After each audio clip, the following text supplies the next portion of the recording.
short. Yeah, I know. You always want that song to go for I another. do every time I hear it. Let's just do the whole song. Yeah, all right. Hi, Sandy. Hey, What's up? I have Home some. girl? I have some bad news. Yeah. All right. Well, One, I'll take the good news part. You be good cop or good news cop, and I'll be bad news. Or no, you be. What you got, Sandy? we had a falling through the ceiling incident this week. In your house. Mm-hmm. Oh, John, Right you in front let of the John fire. do some. Let John do something again. John fell through. Unfortunately, I heard a leak, and I should have just, but I couldn't find it, and because it rained. We got like Uh, 3.5 inches in yeah. one little thing, and I heard a leak, and I said, I couldn't find it. I could sort of center where it was, but I didn't know where. Uh-huh. And John was sleeping, and I said, "Hey, there's a leak." He got up. It's not a good morning's not good for him. At least not when he first Me neither. But yeah. and he went upstairs, or he went in the attic, and I didn't know I didn't know he was there. Actually, I thought he was in the back room looking and stuff. And all of a sudden, half his body starts dangling through the ceiling. So Uh-huh. yeah, that's bad news for me because I'm like, okay, I'm looking at it right now. um, And how and so, when, and we're gonna be able to repair that. so he went up there and ended up falling through the ceiling. Yeah, his foot slipped off the beam. Oh my gosh! We need you, Mark. You build stuff. I can fix it for you, but you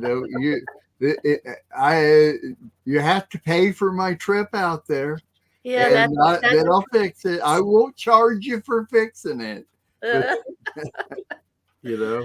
I look at it right now. I can't look at it. I need to try not to look at it because it makes me sad.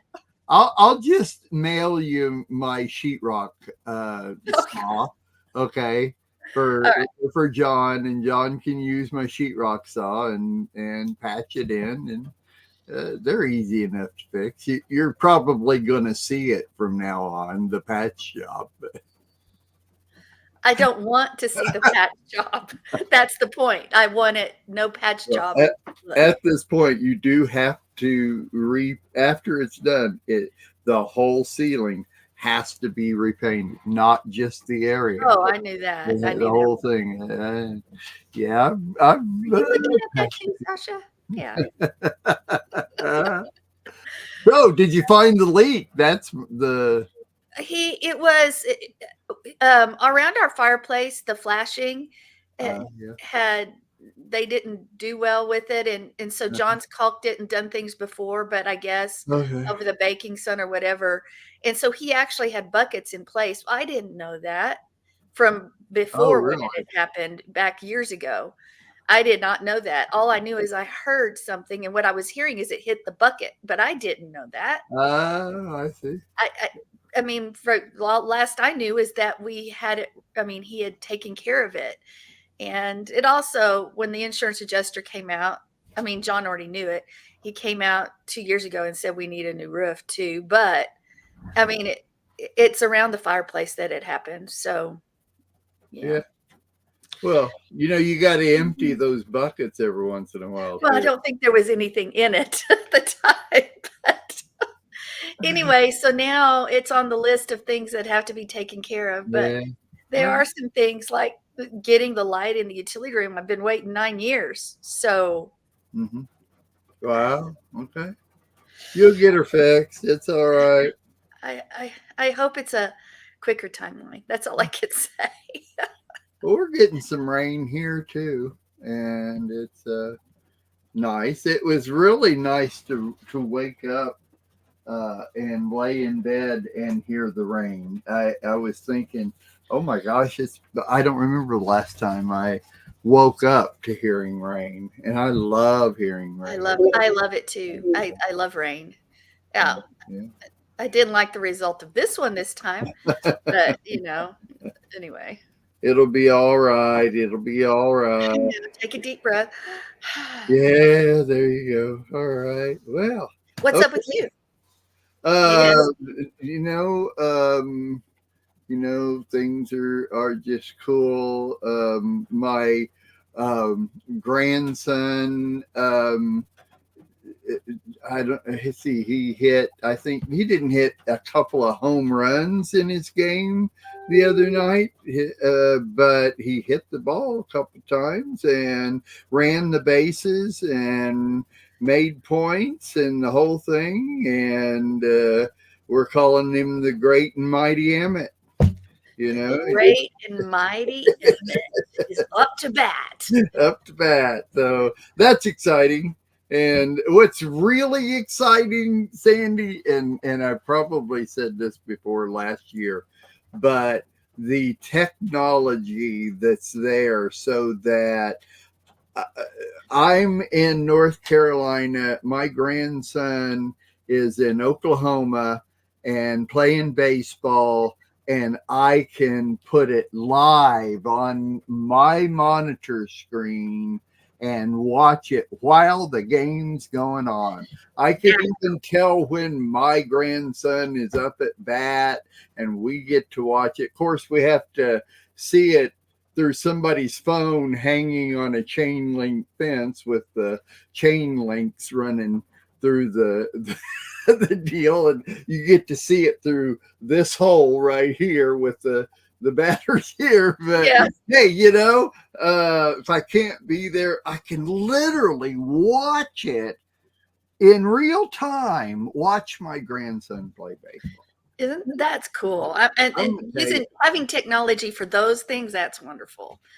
I'm telling you, that is awesome to me. There's nothing better in the world to be able to do that. When you can't be with your grandkids, but you can do stuff like this. It's just so totally cool. So anyway, yeah, well, technology's not all bad. That's right. Well, of course, since we did the show the last time, I have a new grandchild. I have a new grandchild too. So you have 2 boys. I have 2 girls. So. Awesome. I love it. She is just, she's precious, and Mariah loves being a big sister. So good. Very cool. Yeah. And now I'm thinking of the day and the hour, which would be about 5 weeks or less now, that I will have her in this house attached to me and working and doing everything. And that's going to take some adjustment. I'll figure it out. We always do. Grandmas always do. So grandmas, yeah. You've been doing this one with Mariah for a long time, so it's not like you just kind of. I'm just trying to figure out homeschooling, gardening, all of it, because we will homeschool throughout the summer. We won't stop. Sure. Cool. I experienced that stopping just for a week, and I could tell that I didn't homeschool her last week. Oh, wow. I could tell. I was like, whoo. So I have a question for you. I've got an answer for you. All right. So do you still fill out forms and it asks you your religion or your affiliation? Not that I remember for a while. Not that I remember for a while. Well, the last time I was in hospitals, they always ask that. I do know that. Well, there's a reason, yeah, but no. Go ahead. But anyway, I mean, there are boxes that people fill out, and it says, what religion or affiliation are you? And it used to be the majority of the people marked Christian. It's not that way anymore. I mean, I guess the majority is still there, but there's a rising group that does not mark that box. You want to know what they mark? I think I know, but tell me. None. The nuns. Yeah, the nuns have it. And as we were preparing for the show, you and I were just figuring some things out, and I just thought that we need to be aware of this nun phenomenon that's going on, because it is going to affect us eventually.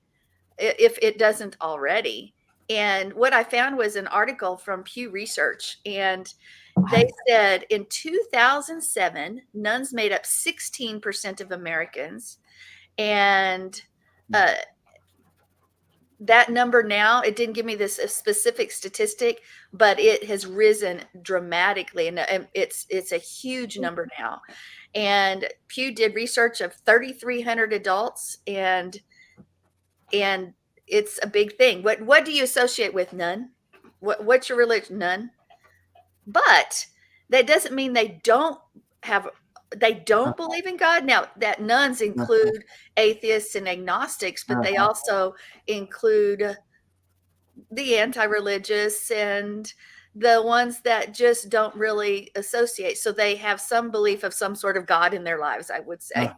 Isn't that sort of what it really is many people have the God of their own making. Anyway, that's not what this survey was about. But Pew asked, what, if anything, do you believe? And the nuns are the ones that were growing, and it's not uniform. It's not uniform at all. Many of the nuns but think that religion does some good, but not really. And most have more positive views of science than those who are religiously affiliated. So the nuns think science is a good thing, but we need to look at this group as a political group as well, because if you think about it, the right has this tendency to be made up of, and I'm just going to say it, when I say the right, I'm meaning politically, those more conservative people with values that we find, at least some of them, in the Bible, and Christians, so to speak, and maybe messianics, just things like that. Right. And if this group is growing, this group leans very liberal, very democratic.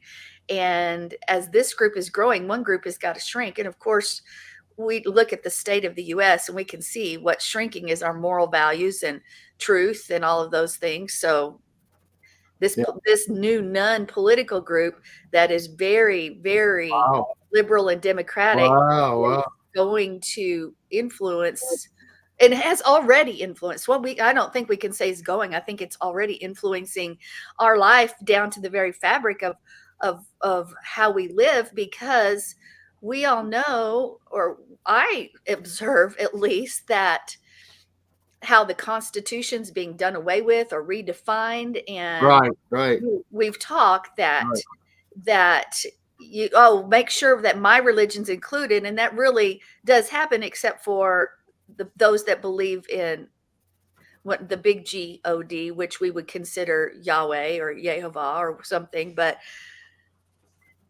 that if you call yourself a Christian, your rights are being diminished. So that's a whole nother subject as well. But this nun group has seven. It says 7 in 10 U.S. adults consider themselves spiritual, which we knew that, spiritual, quote unquote.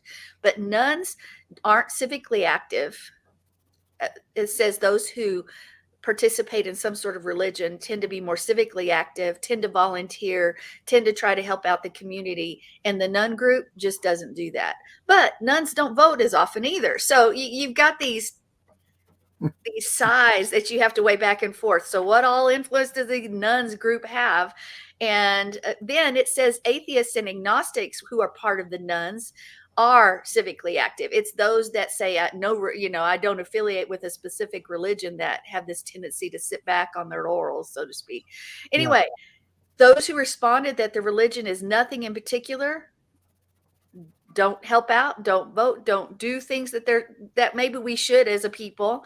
And then it says here, Pew also asked, what do you actually believe? And it says that the survey found that nuns are less satisfied with their community and their social lives than religious people. And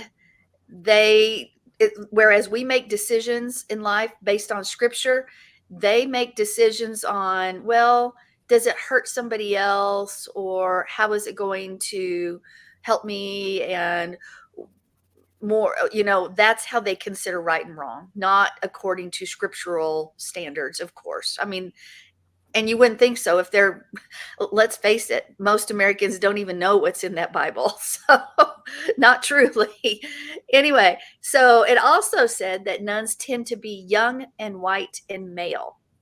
I don't doubt. Well, I think it's the male part, I would say, is even females It are says there are females. in today's society. Females are a whole lot different thinkers than they were 10 years, 20 years ago, 30 years ago. I think it's kind of sweet. Go ahead. I'm sorry. I don't mean to interrupt. No, you're not. You were talking about this. Across the board.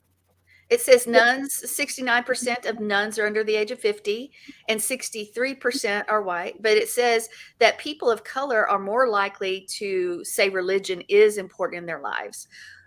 So it's just the opposite. It's the Caucasian group that is seemingly moving away from from religion, religion of any kind, or well, it's more humanism. I guess you are the God of your life. So. Right. It also said that nuns are comprised of 3 distinct groups. Of course, I said the atheists, agnostics, and the nothing in particular. And also it says that atheists and agnostics are far more likely to be Caucasian. Uh-huh. Wow, Yeah. what's happening? Anyway, people who describe their religion as nothing in particular are more likely to be Black or Hispanic or Asian. So here we have this idea, which really makes sense when you look at the fabric of our society, where biblical standards are not what guide people's lives. And in the past, even for those who said they don't believe, there were some things that they still held to. I'm not going to murder, I'm not going to steal, I'm not going to, there were a few things that people held on to, but those things aren't how we measure anymore. People don't think that way. I mean, it wouldn't be done publicly, but pretty much I would say people do whatever they can to get ahead and whatever's going to benefit them, period. And if you're rich enough and powerful enough, murder and stealing are that's the way they do it. It's just covered up and they don't get in trouble for it. And yeah, so nuns, the new big group, nuns. I think first of all, I've got the same article open here as the one I found on it too. I I love the name Pew Research Center. In other words, we're researching everything that sits in a pew. I think it's interesting. When I first saw that, I thought, well, I saw something and the guy's name was that, I thought. Yeah. Oh, is that what it is? Yeah, yeah. Because I'm thinking more of the pew, and then of course I don't know what page you're on, but it says religious nuns in America, who they are and what they believe. Is that the page you're on? I took all of that out and just at the very top of the article is a picture of looking down at a bunch of pews. Oh. See, and so Pew Research. I mean, maybe you're correct. I just thought I saw something there. Clicked. Maybe it is that Pew. I never even considered somebody's name at all. It was just, oh, you're researching people who sit in pews. Is what you and this whole article is basically about that, people that sit in pews or those who don't sit. Those who don't. There you have those that sit in a pew and those that don't. Yeah. Don't. I love it. So anyway, that out of the way, I think it's great. It's interesting. We who are religious, for whatever lack of a better term, whatever you want to do, we should already be aware that most of the people around us are nuns. I mean, I think if we are aware of society at all. And religion is our lifestyle, whether it be Christian or Jewish or Messianic or whatever. If it, like us, that's like you said, we live by the word of God. It is our lifestyle to live this way. And those who don't live this way, it's as noticeable to us as it should be to them that we're religious. Do you get my point? Right. It's more noticeable to us that you're not religious than it is for them to recognize that we are. And if they don't recognize that we're religious, are we really living the lifestyle we should be living? I mean, go ahead. No, you're 100% right. It should be noticeable. That's right. And so when you said, all these statistics and everything, I may not know the statistics number for number or anything, but I am aware of the people that are around me. I'm aware of the people when I'm in Walmart, whether or not they're, for lack of a more generic term, religious or not. And you should be able to tell in this society. Anyway, that aside, your statistics are awesome. I think it does generalize pretty good. Once again, I think I'm kind of generally aware anymore. Me in generations. With millennials, I'm death on millennial range. But I'm very aware of a lot of those things. And I think, like I said, I believe that women are just as there with the belief systems and everything as much as anybody else is. But go ahead. No, I'm trying to decide why there's so many women that are liberal. I don't get that. I mean, Yeah. because that's where you go with pro-choice and all of that, and to me, well, that's not our issue today, but I don't get it. I think it's general influencing of the world and the things of the world. The today, Sandy, because of communication, television, movies, social media, especially, the influence of the world is dominant.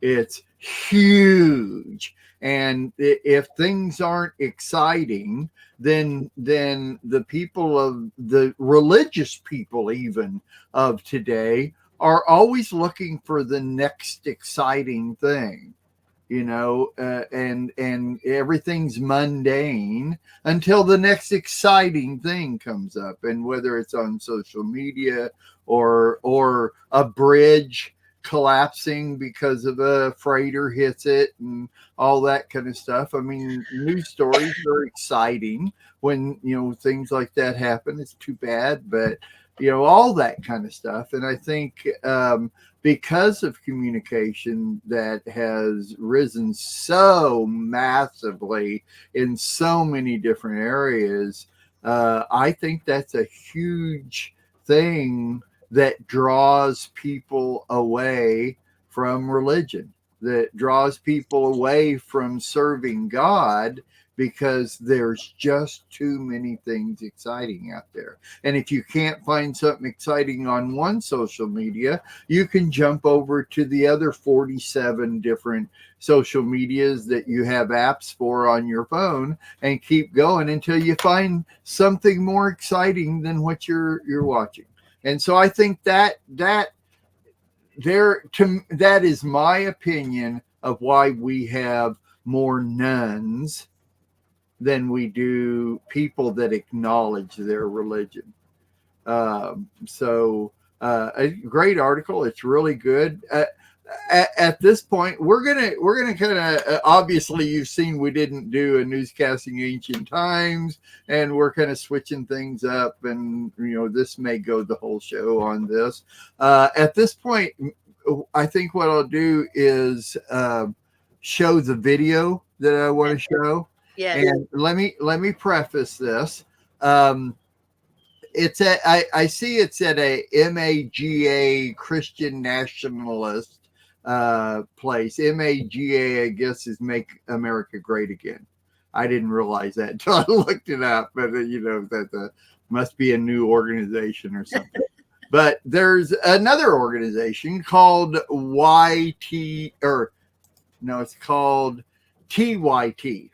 Okay, and TYT is the Young Turks, is what it is, and they are a part of an organization that is, and I wrote this down, the American Humanist Association, which means that they are good without God, and they advocate progressive values and equality for humanist, atheist, and free thinkers. That's who they're about. But they have a right to be who they are and what they believe, and these people are definitely on the top of the none list, if you ask me. But anyway, what they did is they go out and they do surveys with people. And this video I'm going to show you is on YouTube. It's from the Young Turks. So I want to give acclamation to everybody. And once again, we're on YouTube, but I'm going to show this video. And let me tell you, let me preface it with, it's just going to make you mad because the response to this and to this is ridiculous. Some of the responses these Christians have towards his question. And his question, let me preface this. He's using Michael Flynn, General Michael Flynn, who was the U.S. Army general and former U.S. National Security Advisor. That was, I guess he did. So he was in prison and Trump released him. And a lot of people are not mad about this and stuff. Anyway, he made a quote. This General Michael Flynn made a quote of, if this country is country under God, shouldn't it be this country under one God? And that's the question he's going to ask these people. And this is their response. So let me set this up real quick. Blah, blah, blah. Here we go. Present, share screen. Sorry. I just got to go through all these things. And share the audio. Here we go. And should have had this ready before. I'm so sorry. We're going to just do it full screen here.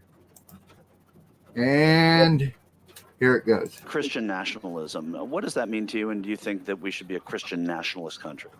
I believe that we should be protecting our freedom of religion, and it seems that Christianity is under attack in this country. It's pretty evident when college campuses allow things to be talked about, everything under the sun, but when anyone tries to speak about Christianity, they're pretty much shut down. You see it in protests around the country. People are shut down, and it's really unfortunate. So it is important to me that that's protected. And do you think the Bible should be taught in public schools? Yeah. I mean, why not? We have a separation of church and state. It might be to some people, but not to me. I just know that God is in charge, and whatever he does it's the only thing to be doing or that can be done. So he's going to take a lot. He's going to go a long ways before he destroys the evil. And what's the evil as you define it now? Yeah, well, I can't go that far. I know the evil and you know the evil, but we don't speak it that way. Christians don't, anyway. I don't. No, I mean, when you refer to evil, because I don't know what, evil to me is people who kill people. Well, Biden's evil, and that's about all I can say to that. In what ways is he evil? Yeah, I got it all out. Thank you. All right. So the Constitution was not written for immoral, unjust people. The Constitution was written for moral, spiritual people who could discern the times and the seasons through the Word of God. We have, God. God is trying to help America, and the man for the mission is Trump. So we need to follow Trump. But what if Trump were to lose? What would that mean? That didn't work out, or what would it mean for the country? Well, God has his plan, and God knows everything. If that happens, it means suffering for the people. And I don't think God wants that at this point in time. I think that most of America is a faithful people. America is actually following Christ more than we think. And I think that God knows this. Do you think America should be an exclusively Christian country? Yes, but I think that it should be a Christian country. Let's say we became a Christian country. What would you say to your Jewish friends and neighbors? Well, I think that the base of this nation was Christianity, and they know that, just like Israel was the Jewish religion, and we know that, and we love them, and we respect them for how their nation is, and they respect us for how our nation is run. And I think that, both nations are very, very close commandments wise and everything. I think that the right path is to keep America a Christ-like America. But we have a separation of church and state in this country. There is separation, but not in the Constitution. The Constitution was based on our Heavenly Father. I don't think they use those words, though, right?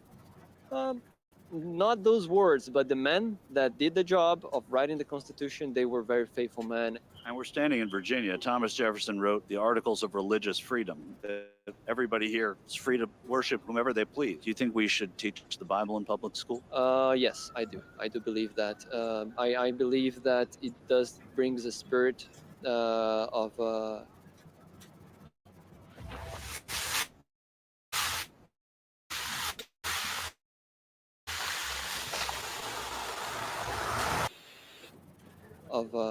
America, and that it helps the children.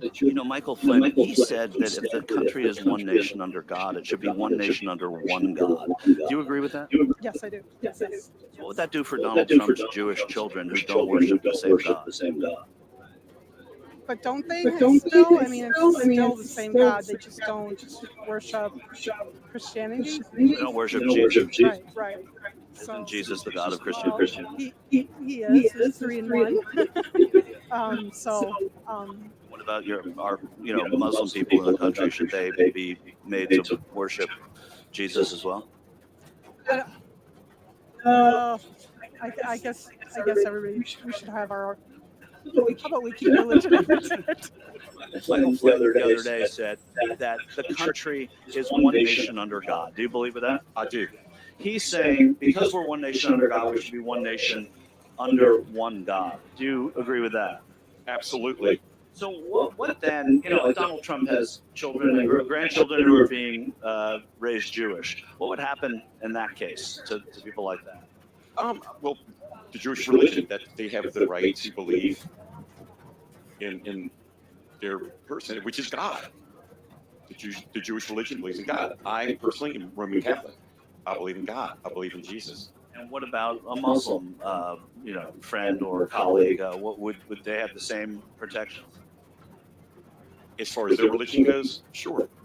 So that Michael Flynn thing, one nation under one God, it's not, he's saying that there's one Christian God is the way I hear it, but you're saying that shouldn't be. Well, in my eyes, it is, because I am a Christian. Right, but it should be mandated to the country is what I'm saying. Should we be one nation under one God as the United States of America? That's what's printed on our money, and then we should. We say in God we trust, right? Correct. Money. But I'm asking, do you think we should all adopt one God, the same God? I think if whatever religion you're in, you believe whatever higher being is. Or you're an atheist. Well, I'm not. No, not you. I'm not saying that. Sorry, and I don't like that. Michael Flynn said that America is one nation under God. And he says if America is one nation under God, they should be one nation under one God. Do you agree with that? I'm an American, one nation under God. That's how I feel, but that's a little touchy. A little touchy. General Flynn recently said that America should be one nation under God and one nation under one God. How do you feel about that? Under one God, I am a Christian myself, and I do believe in God. I think that there's a lot of unholiness that happens, and there's more things. I think it's on a much deeper level when it comes to big politicians. We have career politicians nowadays. We don't have anyone who is of the working class any longer. We have career politicians, and I don't believe that that's right. So.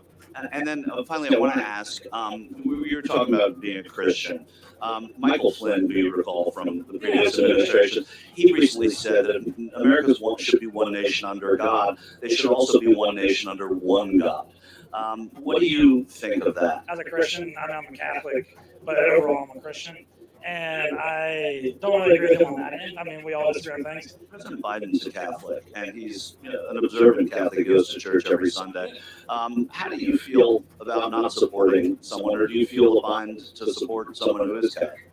I don't feel a bind to support him. I don't think he should be receiving communion as a Catholic.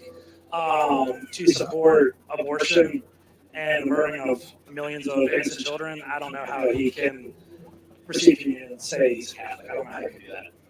And it's not their faith. That's what we believe, and we're a pro-life church. I mean, I go to church right down the road, and every single Sunday, that's the first thing I say is we are a pro-life church. And for him to have the position he does and not support that, it's pretty embarrassing, to be honest. There's a lot of talk about religion in this election and Christian nationalism. What does that mean to you, Christian nationalism?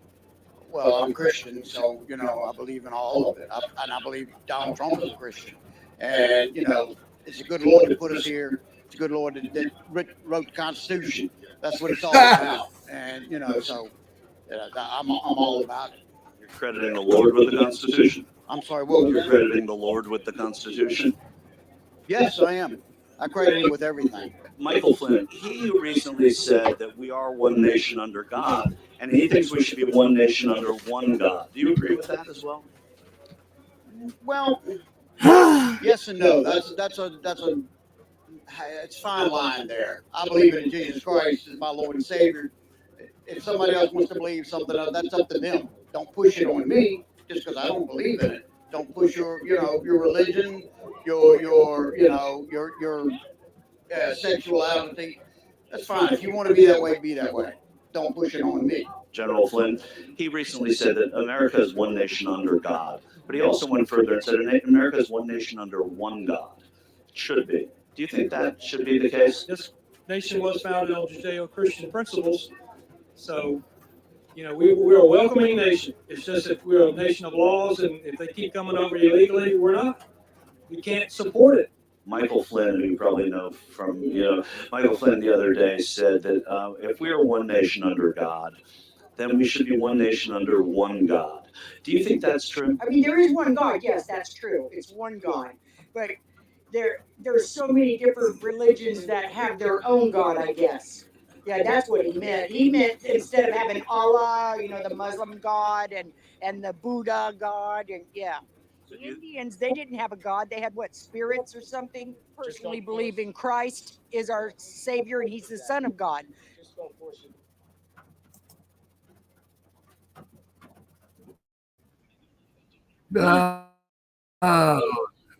Stop this.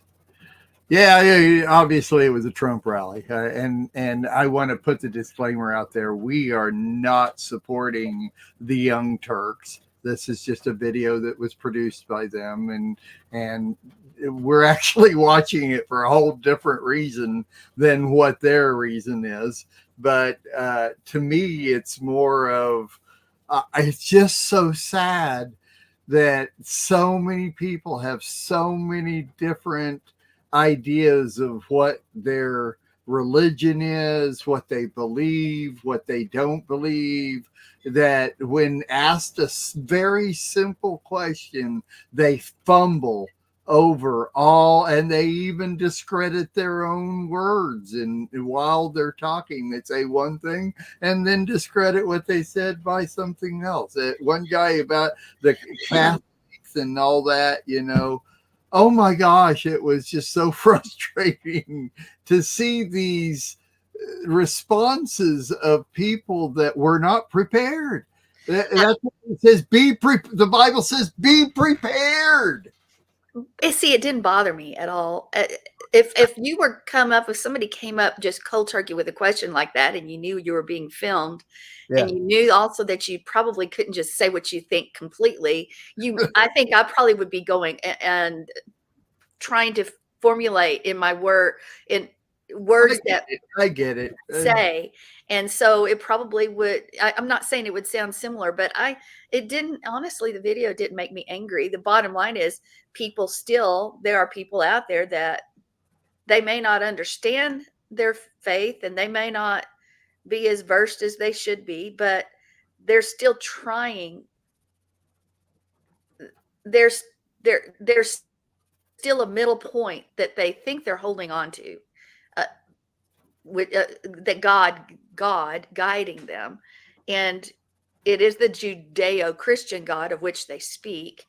It's just we all need more revelation to grow. So I've listened to some that say, well, God, who's God? Who cares about that? Or this or that, or, God is whomever you make it. Or so, because I wasn't hearing those responses, because they were at a rally for Trump, you were dealing with a different type of people, because the people that have this tendency to vote for Trump are those who are conservative, hold to a faith, right? And most of it is Christian, or believing in God, the one God, and things like that. And they have this moral compass in them, et cetera, et cetera. And honestly, except for your city pockets, that's the majority of the country. It's the city pockets that hold the other side. So in a way, for me, it was heartening to hear in their minds, they were standing up for God. I believe that's probably what, in their mentality, they were standing up for God and truth. It wasn't necessarily, if the information wasn't given maybe as it should be. And then, the one lady, when she kept pressing and he said, what's evil? I was thinking, as she said, I could go down the list, but then she said the name, and I was like, whoo, it's not, I believe that as well. But, I was like, and then she was like, that's enough. I said what I needed to say. I was thinking, man, that girl's got some guts there. That's pretty good. So that video actually didn't anger me. It actually heartened me a little bit. It's fumbling, and it's, and then for the one guy to say, basically was saying the chairman Biden is Catholic. Well, that's a joke for us Catholics. I mean, that's basically in a nutshell what he was trying to say, but he fumbled over everything, but it's true. So I don't know. Great perspective, Sandy. That's good. I see. I want to go in. I guess I go to the negative, and I shouldn't. And my thought was, how about the same guy take the same question to a group of Biden supporters, and see what you get there. And how the answers to those questions are. Because I thought the same thing. You specifically went after a group of people who the majority is going to be conservative. You went after that. You knew what you were doing. And anyway, I thought it was good. It was real interesting to me. I love these kind of videos that randomly show what people think of their religion. And I'm with you. I don't know. I honestly don't know how much I would stumble over it, because I've thought about this. I think that's something. We live in this country that is going the way it's going, and you can't possibly not recognize the shift in this country than what it used to be. I'm 69, so I've lived through a few shifts in this country, and a lot of the history I've lived through that. And what you have to watch certain things happen that it's real noticeable. It's noticeable after the shift and while it's going on. It's shifts happen so slow that you have to be very aware of the temperature of the country and everything. Are you familiar with the new movie coming out called Civil War? No, really, Sandy? Are you serious? I've not. Oh my gosh, it comes out today in the theaters, and oh my gosh, I should have got a trailer ready for that. Brand new movie called Civil War, and it literally is about the United States being in civil war today. And that's yeah. It is huge. I'm sure I can find, if you want to watch, I would love to see Civil War trailer. Well, since you're talking about Civil War, Amber, my granddaughter, since you're looking that up, that's been a big thing. I don't know. She is concerned about war. She talks about war all the time. And I don't know why, because it's not a conversation that we've had. I know she saw a little cartoon, and took place in the 40s, and it referenced when the bombs hit in Europe during World War II, and maybe that's what instigated that. I don't know, and because she saw that over a year ago, but she keeps asking, and she says, "Sonny, when's war coming? Could war happen tomorrow morning?" This is yesterday. She was asking. I said, "You know what?" Yeah. I said, "There's war all over the world." I said, "We do not have it on our shores." I mean, I think but this is too big of a topic to grasp. Yeah, yeah, of course. Yeah. And she said, "Well, has it happened in America before?" And I said, "The last time it happened," and I brought up, was the Civil War. Mm-hmm. And so we started talking about that. And I said, brother fought against brother. Mm-hmm. I said, because, well, why? And so she started asking the whys, and she's stressed out about war. Uh-huh. But I'm trying to give her, and I told her, I said, you know what, if it ever happens, if we have Yeshua in our heart and we're following him, he's going to tell us what to do, where to go, and he will protect us. Sure. And then she asked more questions. But war is a big thing. And you're right, since you brought up Civil War, because we are in a civil war, it just spurred that to mind. We are, I mean, there's war everywhere. Mm-hmm. And a war, yeah. And that's the way the powers that be want it. They want I agree. That so that they can come in. They want to see war break out physically here. The Civil War get more than just the war of words and laws, et cetera. They want to see it break out so they can come down with martial law and control us all. I mean, that's the goal, I believe. But yeah, I'm excited to see this trailer. I'm surprised you haven't seen it, because you just described this whole movie right there. Oh. It's to me, and I remember very vividly, you and I did our first show together in January of 2017, and that's when Trump took office for the first time.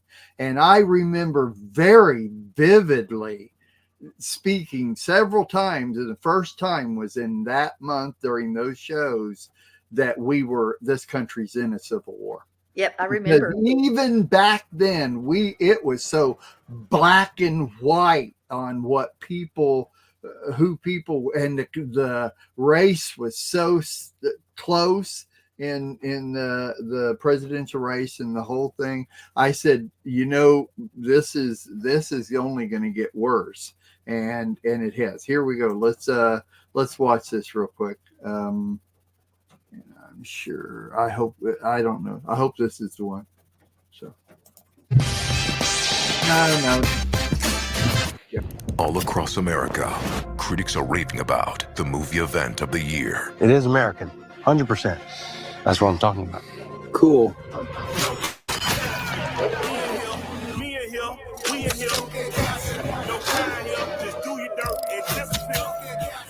On to DC. Are you serious? The United States have vaporized. They shoot this on sight in the Capitol.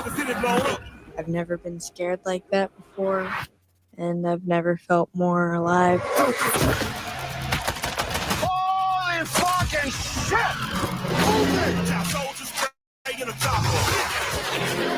You watch. As soon as DC falls, they'll turn on each other. Whatever happens, we don't quit. Oh my God. You don't want to miss this. God bless America. Civil War, rated R. Get tickets now.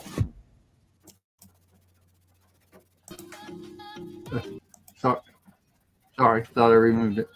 Yeah, that was real general. I see a much more involved trailer to that, but it never gives a reason that the war was started. It never gives a sides or whatever. It's just two sides and they're going against it. But it looks a lot like what we've been talking about for the past 8 years, in the Civil War in this country and what it could come down to. I definitely want to see it. I know John. Well, we don't even have to say, would John want to? That's well, right. It comes out today. I may be in the theaters this afternoon to see it because I have been anticipating this for a long time.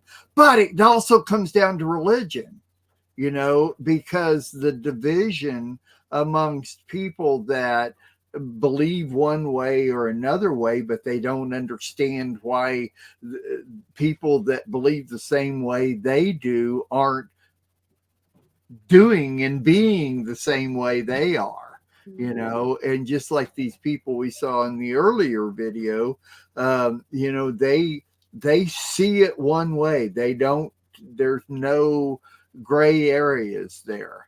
And this country is now, even in religion, those that are nuns vehemently.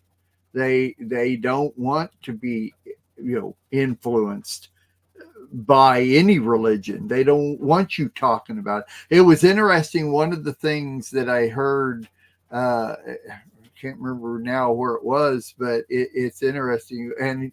And I don't know, that you can on campuses, on college campuses, you can talk about any religion you want to. You can put your ideas and spiritual thoughts out there and everything. But the second you start talking about something Christian, it's like, oh, no, we can't talk about that. We don't want to have anything to do with it. That makes me so angry. It's not. I know. I don't even know how people have dumbed themselves down enough to say, oh, we will talk about anything and everything, but when it comes to religion, but any true faith. Yeah. Why would you even believe that or spread that and then perpetrate that among the people and college campuses? Of course, we know the real agenda is that the enemy does not want. He wants to remove the real truth from the real God, the real Yah, out of the minds of those that are in the college campuses, because that's the next generation. If God is so far removed from them, the true God, then anything goes.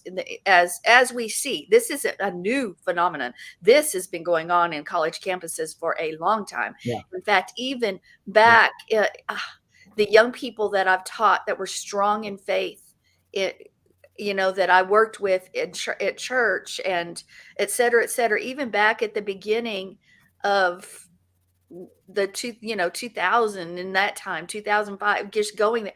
Many of those, once they went to college, they walked away. Yeah. Yeah. Because there is a religion that is pressed in college, and everything we do pretty much is based on a religion of what we believe. Even if we don't believe in a God, if we believe in something else, you do believe in a God. Maybe it's yourself, maybe it's the society, maybe it's something, and that is pushed through.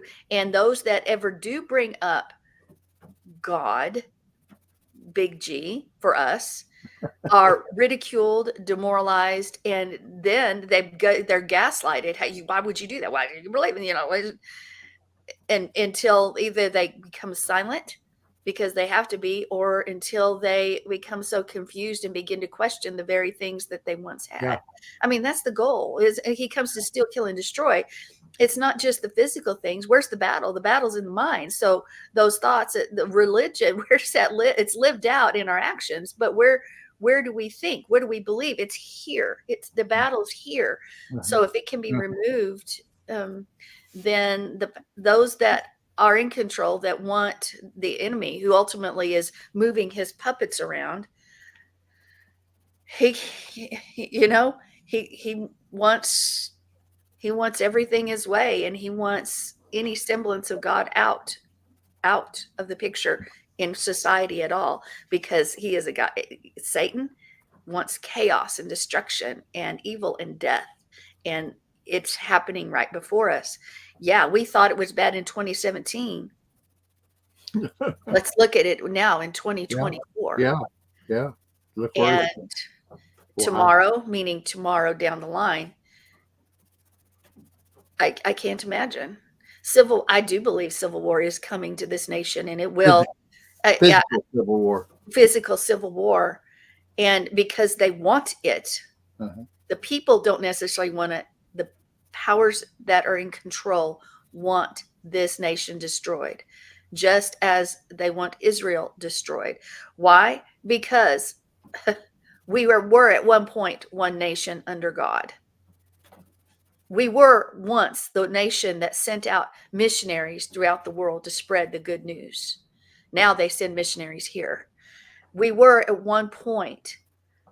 We have found ourselves a prosperous and blessed nation because of our faith, though it may not be messianic or Hebrew roots or whatever, but it still was faith.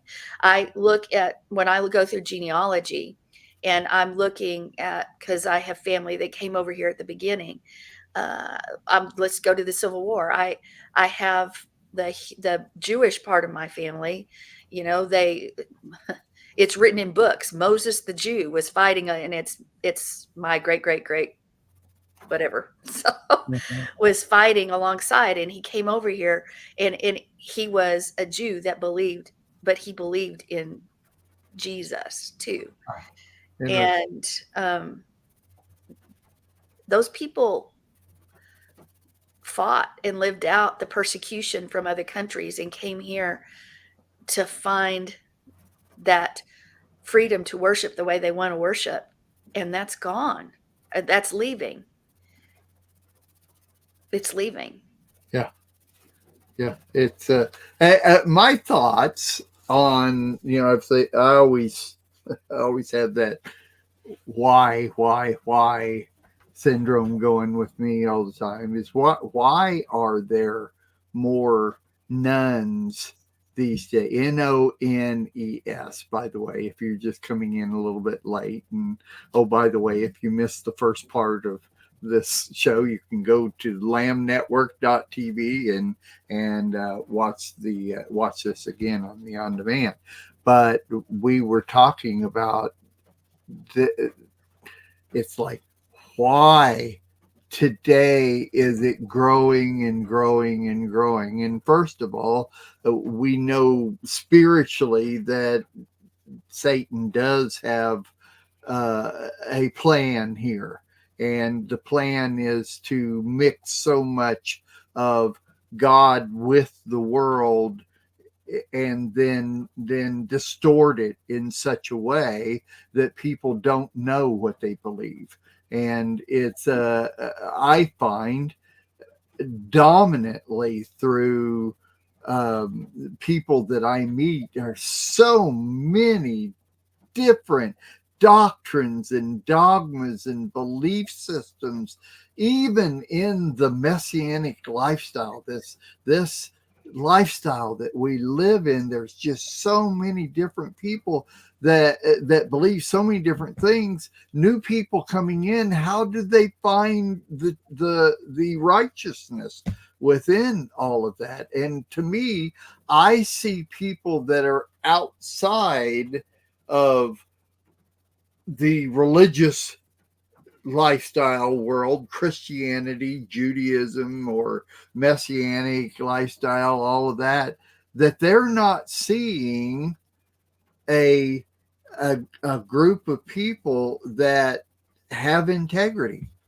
There's just so much difference out there, and there's so much war even within the religious communities, and even between one denomination and another denomination, or one doctrine and another doctrine. There's so much out there verbally being said about how much people disagree with this, but yet this is my same belief system and all this kind of stuff.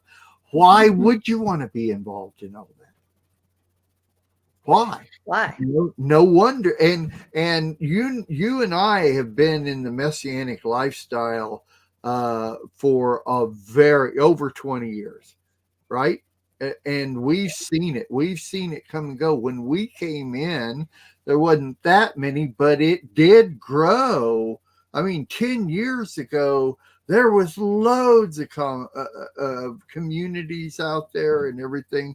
And me being the owner of the Lamb Network, but I also owned messianicdirectory.com, which afforded me the ability to meet countless numbers of people around the world that were involved in the messianic community. Today, you can hardly get a hold of anybody. And I think it's a falling away of people that are confused. They don't know where to go. And the children of these people that are confused are even worse. No wonder they're not religious at all. No wonder they're nuns. We did it to them. I agree. I mean, and I've said this so many times. I'm sorry, go ahead.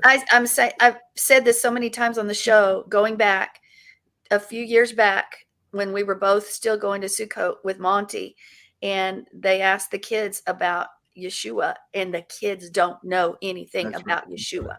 If we are not teaching a moral, that center, that he is the center of everything we're doing in our faith, shame on us, because the Torah is about Yeshua. Being full of the Spirit, it's about Yeshua. Having the testimony of Yeshua, it's all about Yeshua. And here in this faith, we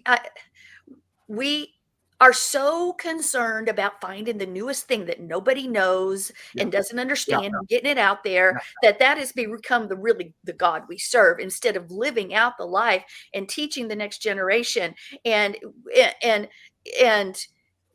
living out the Torah from the instruction of God.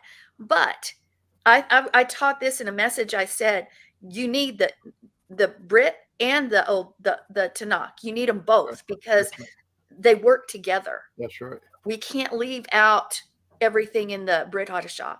If you're leaving out the New Testament, which further goes into the Tanakh, you're messing up. And no wonder we're divided, because everybody in the Hebrew roots community, if you get a little knowledge, you want to go start a group. That's right.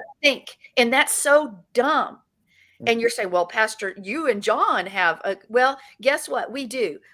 John went to Bible school. I went to Oral Roberts, did a lot. We studied, we did that. And then we had a congregation before we ever did this.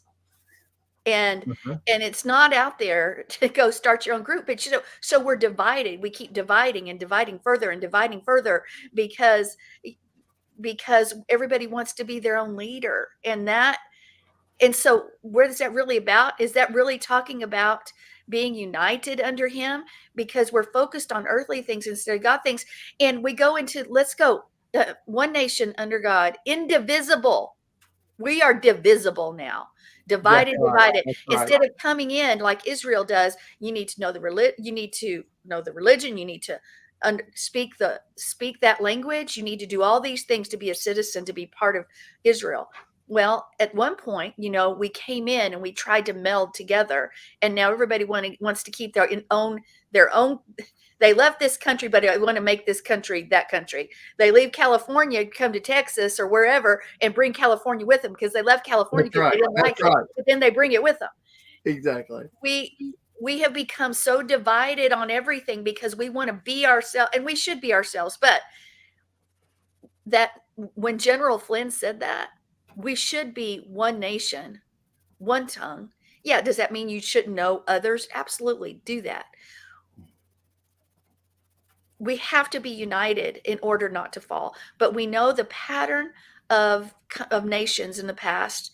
It's about, just 200, 300 years, if even that. Nations, when they begin to do these things, they fall.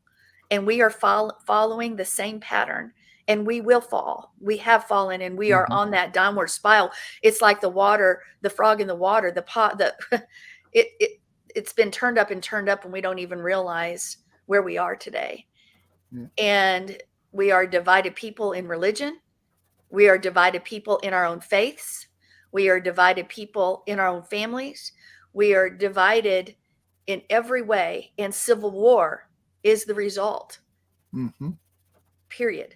And it's not going to be in words anymore, or ideals or laws. It's going to happen physically. And we just have to be ready. And we need to be examining ourselves as a community. Where can I come together? Where can I come together with this brother or that brother? Where can we find common ground? Right. Now, am I saying everybody needs to worship under one roof? No, I'm not. Because the brothers, all 12 brothers are different. Different taste, different flavors, but we need to be united on something. So on some things, not just one thing. And we need to start finding that common ground instead of splintering and splintering again and splintering and continuing to divide. But that was it. I'm sure you remember several times Monty Judah had mentioned that concerning all the different people and groups, messianic groups that are dividing and going their own way and making new groups and because they're splitting up and all that kind of stuff. He called it multiplication by division. And that's exactly, it's always been on my mind that's exactly what it is people think that they can multiply everything and they have the answer and they can make it better if they just go their own way rather than working with someone that they're already in union or communion with.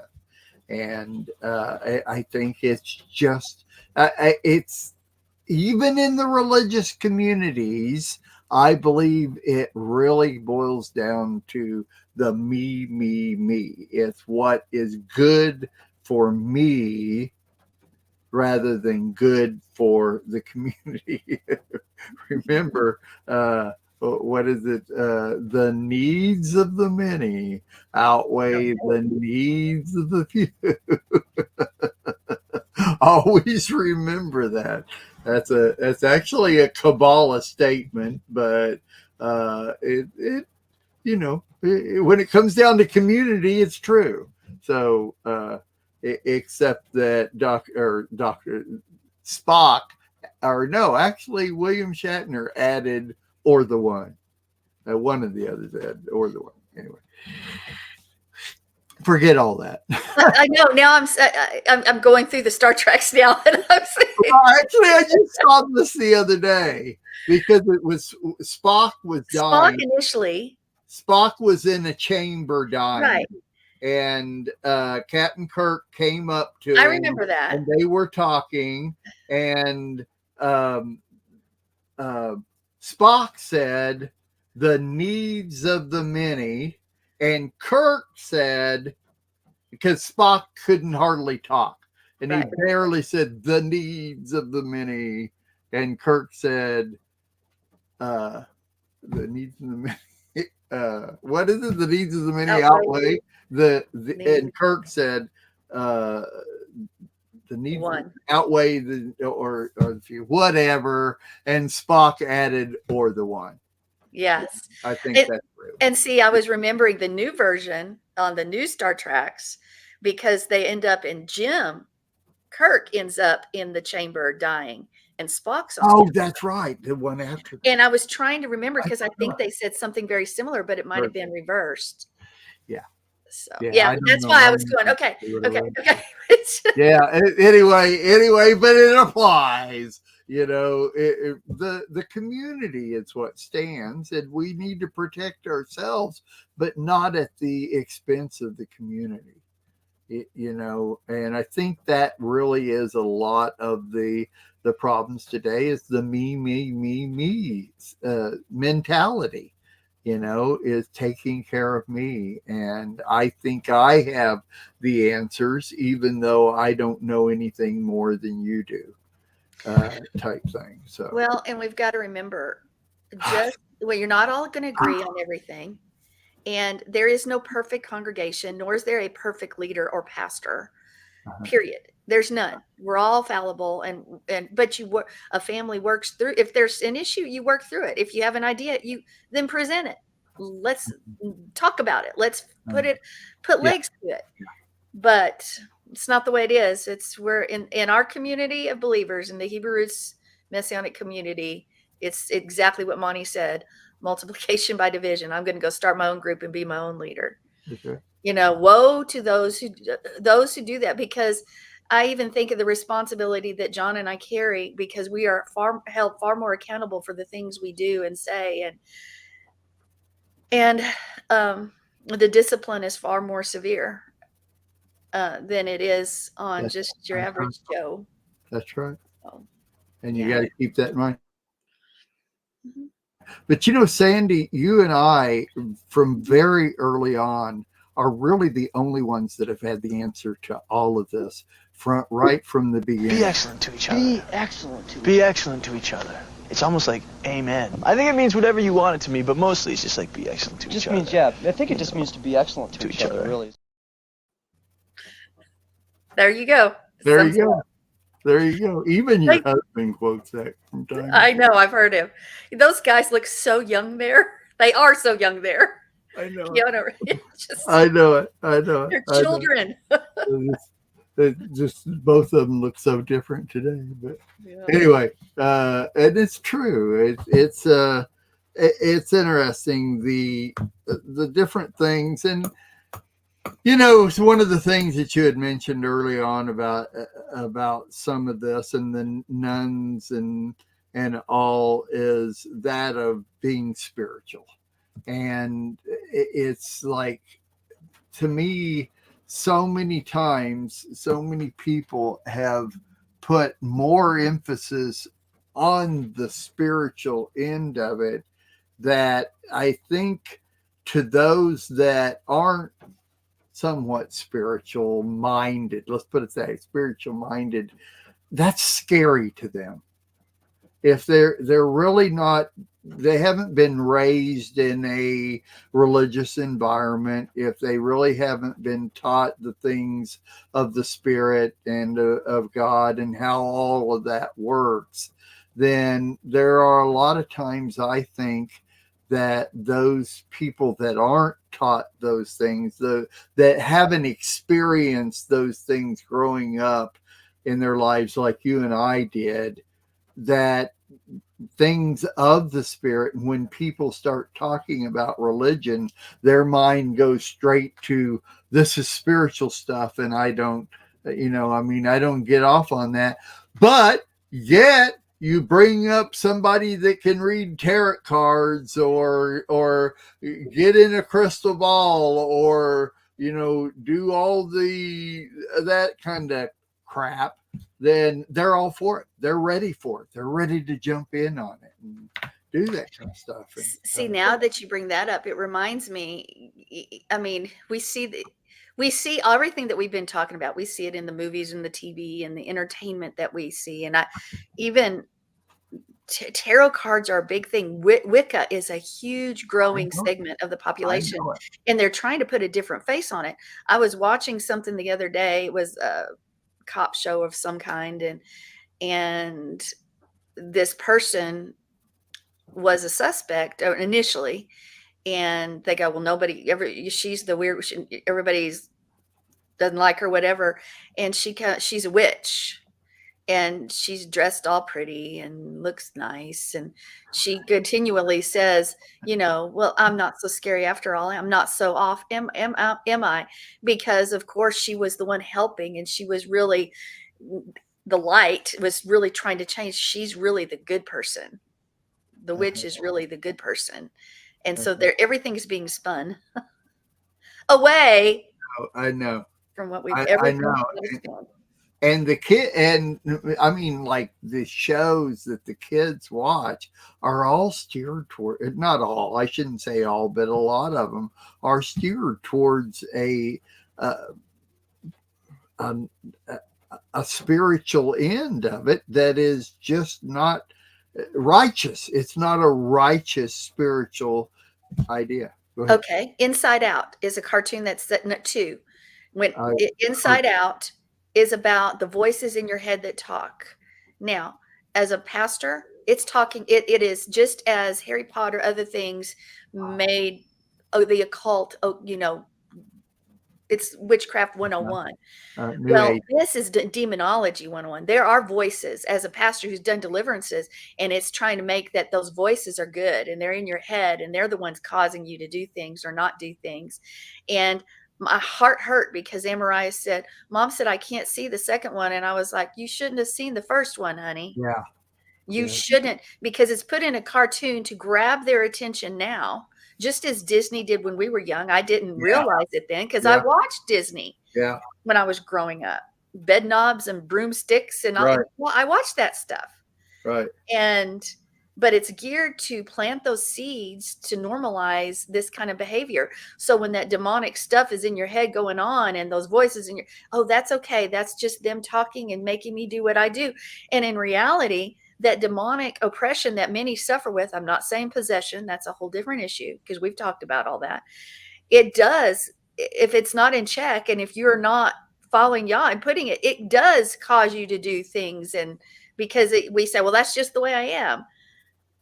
So these little cartoons are making that normal and okay. That's okay to live with that. It's okay to have that inside you. Yeah. And here we go again. Whose fault is it? We as parents and grandparents and great-grandparents, we've got to stop and put the truth in and keep the lies out, because what we do is we give our kids this buffet of beliefs in our actions and what we allow and what we do. And so why are they not a nun? They're a nun because they've been which is it? This, or this. And then mommy, daddy, grandma, why do you not do this, and this? Because you talk about doing this. Right. Is it so important? Why then? Why? No wonder they can't make a decision. That's why they become nuns. Let me, and I love this. We're doing this, and get everybody, all our audience, gather your children around because they need to hear this. Okay, my daughter is somewhere in her 20s. I can never keep track how old she is, but she's in her late 20s. My daughter's what? Because Jonathan's going to be 35 tomorrow. Yeah, she's in her late 20s. Yeah, and she has 2 boys, and I have heard my daughter say, I lost count of how many times my daughter has said, like a movie name will pop up and she'll say, my parents never let me watch that movie when I was growing up. But now that I'm an adult and I am spiritually minded and righteous and have an ability to think through things, she has watched some of these shows and now she sees why. She understands this is why my parents never let me. I even though they never let me see it, I always still wanted to see it.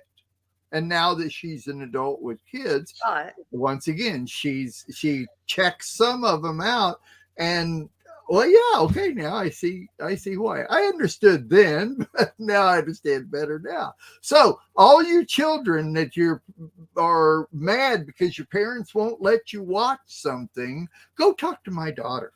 She'll tell you it's right. It's right that they're not letting you watch it. So anyway, it's interesting. There's a couple of them she likes, so there's a balance there, I guess. Yeah. She's an adult, she can decide. But she's extremely picky on what her two sons watch on TV. The cartoons they watch, the shows they watch. She knows what's up on that TV when they're watching, or when they're on their laptops or internet devices or whatever. She knows precisely exactly what's on there and what they can do and can't do. It's good. So I'm telling you, that's good. Got to be there. Yeah. Anyway. So it works, parents. Don't be scared that your children aren't getting a full view of everything that's out there. See, there's another big problem in a lot of these things is I want my children to have a worldview. I don't want them to be stupid on the things that are going on in the world. Well, you can let them have a worldview once they can decipher what is good and what is evil. Amen. Don't let them do it before they can reason those things out. And remove the influence of the friends they hang with, because they should not be hanging with people that are not of like mind and like kind, period. That's right. I've said that before. Jonathan, kids used to make fun of Jonathan. Oh, your mom and dad won't let you hang out. No. And hindsight, I wish that I was even a little bit more particular with some of the young people that were in the church. Yeah. I wish I would have put my foot down there too. Yeah. Hey, we know what we're talking about. Sandy and I have our children are successful religious nuts. Okay, I don't know. Maybe that's not a good word for it, but they are righteous and they live righteous lives, So we're successful in this. We know what we're talking about. It works. Anyway, so wow. Been a great show, Sandy. It's been a great show. A little different, and that's good. Shake things up. I like it. All right. Well, we didn't even get to all our plan. We're going to have to do that next time. We didn't. I was looking forward to part of that plan. So now, next time. Well, we can do it again next week. We've got a newscasting ancient times that the next one proves to be a big one. And so I've been thinking about this for a long time and how I'm going to write the script, because I thought about, well, I can do his Passover, but I have to do it from outside because I wouldn't have been there. But Passover leads to going to the garden, and going to the garden leads to being arrested, and being arrested means going against Pilate and Herod, and then the next thing is him being taken to the cross, which all happens in a very short period of time. So I can't write like 3 or 4 different newscasts on it. Once I start writing it, it has to be that whole section. So I'm trying to figure out how I'm going to write the next Newscasting Ancient It's a big Crime. one. That's why I say and as busy as I am with other stuff right now, I just don't have the time to do it. When it happens, it happens. We have Yeah. other ways to do the show. It's okay. I know. I was actually thinking this past week, and I hope everybody doesn't mind if Sandy and I just kind of jabber here for the next 2 minutes here, on different things. But I've got all kinds of ideas of things that we can do, and if you haven't noticed, Lamb has changed up quite a bit, in our schedule and different things that we're doing, and we hope it's for the better. We're adding and subtracting things and trying to make things work out better for everybody, and marketing our shows and Lamb even more. So if you see some changes, think of it in a positive way, if you would, because we still got a little bit of ways to go, and we hope that we can do more with what we're doing. So watch out for some of those changes. Get excited for the changes. It is. I'm actually very excited too. My creative juices are flowing. So, I've got different things going on. But I enjoy this. I really do. It's great. It's fun. And doing shows with you is even better, Sandy. That's all there is to it. Thank you. Same here, Mark. Thank you very much. So it's sort of a thing. Been doing this since January of 17, Sandy. It's a couple years, huh? Plus. Wow. That's a long time. Yeah, that's a long time. All right, everybody. Well, I don't have it ready yet. And by next week, when we go out of our show, you're going to see a new outro. It's going to be the same video as what our intro is, like that. But we're working on adding like on-demand outros to what we're doing, so that you can see all the different things that are involved with Lamb, and try to get you over to the website and that type of stuff. So right now we'd just say that if you miss the show, or you want to see it again, or you want to tie my hair back into a ponytail, you can do all that by going to lambnetwork.tv. How do you know what, Sandy? I got some new glasses. You want to see them? What you see here is my computer glasses. This is so I can see you. This is my new glasses.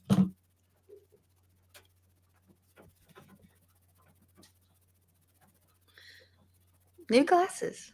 Not much different than my computer glasses. I had to get in really close and look. This is so I can see up close, and this one is so I can see everything. Jackie, remember Jackie from Sukkot? Jackie has 4 pairs of glasses. She's always changing depending on what she's doing. Yeah, I know. I remember. Yeah. Oh, these are my singing. I have to have these glasses to do this, and so it's a constant switch between glasses. So that's what it reminds me of. You just need 2 more to be like Jackie. That's right. All right, everybody. We'll see you next week, I hope. So God bless. And shalom. Shalom.